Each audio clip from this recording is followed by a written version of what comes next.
Ang seryeng Hunter x Hunter ni Yoshihiro Togashi ay puno ng mga misteryo at hindi pa nalulutas na mga katanungan.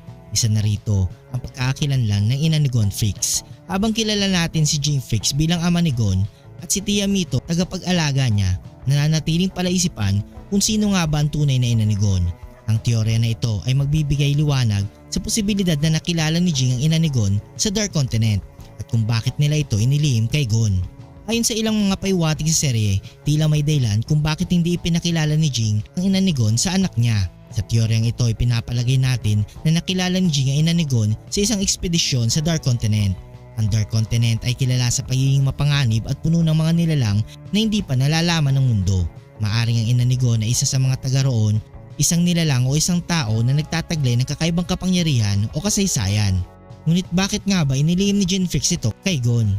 Ang pangunahing dahilan marahil ay ang proteksyon. Ang Dark Continent ay puno ng panganib at kung malaman ni Gon ang tungkol sa ina niya, maaari itong mag-udyok sa kanya na magtungo roon na maglalagay sa kanya ng matinding peligro. Alam ni Jing na malakas si Gon ngunit hindi pa sapat ang karanasan niya upang harapin ang mga hamon ng Dark Continent. Pangalawa, ang komplikadong kasaysayan. Posibleng ang ina ni Gon ay may komplikadong kasaysayan na maaaring magdala ng gulo sa buhay ni Gon. Maaring mayroon siyang mga kaaway o mga obligasyon na maaring makaapekto kay Gon. Ang pagpapanatiling lihim na impormasyon na ito ay isang paraan upang protektahan siya mula sa mga posibleng panganib na dulot na nakaraan ng kanyang ina. Pangatlo, ang kahilingan ng ina ni Gon. Isa pang posibilidad ay ang mismong ina ni Gon ang humiling na itago ang kanyang pagkakakilanlan. Maaari niyang ginusto na magkaroon ng simpleng buhay si Gon, malayo sa komplikasyon at panganib ng kanyang sariling mundo. Ang kanilang relasyon ni Jing ay maaaring isang lihim na nagbigay daan sa pagkasilang ni Gon at bilang respeto sa kahilingan ng ina ni Gon, pinili ni Jing na itago ang katotohanan ito. Pang-apat, ang pagmamahal at sakripisyo. Ang pagpapanatili ng lihim na ito ay isang malaking sakripisyo para kay Jing. Maaari niyang naramdaman na ang tamang pag-ibig ay hindi lamang pag-amin ng lahat ng katotohanan kundi ang pagprotekta sa mahal sa buhay mula sa mga panganib. Sa pagpili na hindi sabihin kay Gon, ipinakita ni Jing ang kanyang pagmamahal at pagnanais na masiguro ang kaligtasan ng kanyang anak. Si Tia Mito ang nagpalaki kay Gon at alam ang lahat tungkol sa kanyang ina. Narito ang mga ilang dahilan kung bakit siya lamang ang nakakaalam ng buong kwento. Unang, malapit na ugnayan kay Jing. Si Mito ay malapit kay Jing at may malalim na tiwala sa paggalang sa kanya. Maaring ipinagkatiwala ni Jing kay Mito ang lihim na ito dahil alam niya mapagkakatiwalaan nito at kayang alagaan si Gon ng buong puso. Pangalawa, ang proteksyon ni Gon. Bilang tagapag-alaga ni Gon, alam ni Mito ang mga panganib ng pagsasabi ng totoo.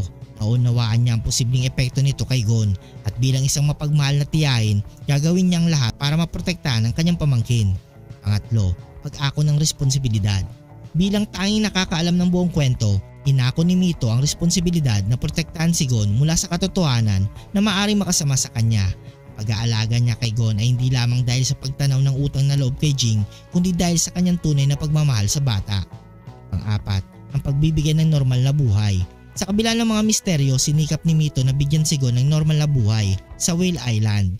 Alam niya na ang pagkakaalam ni Gon sa katotohanan tungkol sa kanyang ina ay maaaring makapagpabago sa tahimik na buhay nila sa isla. Kaya't pinili niyang itago ang lihim para kay Gon upang mapanatili ang kasimplihan at kapayapaan ng buhay nito. Isang posibilidad sa inaharap ng kwento ay ang pagbabalik ni Gon sa Dark Continent upang matuklasan ang mga lihim tungkol sa kanyang ina. Ito ay maaaring magdala ng mas malalim na pag-unawa sa relasyon ni Jing at ang kanyang ina at mas makakapagbigay linaw sa kanilang mga desisyon. Ang mga pagkilos at desisyon ni Jing sa kwento ay maaaring magbigay ng paiwatig tungkol sa kanyang tunay na motibo sa pagpapanatili ng lihim. Kanyang misteryosong karakter at malalim na kaalaman sa Dark Continent ay maaaring maging susi sa pag-unawa sa buong kwento. Ang teoryang ito ay naglalarawan ng isang masalimuot ngunit makatarungang desisyon ng pagmamahal at proteksyon mula kina Jing Freaks at Tia Mito. Kanilang desisyon na itago ito mula kay Gon ay bunga ng pagnanais na protektahan siya mula sa mga panganib na dulot ng Dark Continent at upang bigyan siya ng normal at tahimik na buhay.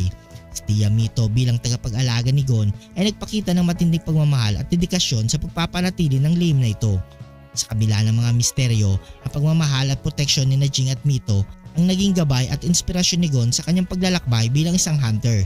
Sa hinaharap, ang paglalantad ng mga lihim na ito ay maaaring magdala ng mas malalim na pag-unawa at pagresolba sa mga hindi pa nalulutas na katanungan sa kwento ng Hunter x Hunter. Kung nagustuhan mong video ito, huwag niyong kalimutan mag-like at subscribe and hit notification bell button para updated kayo palagi sa ating video. Maraming salamat.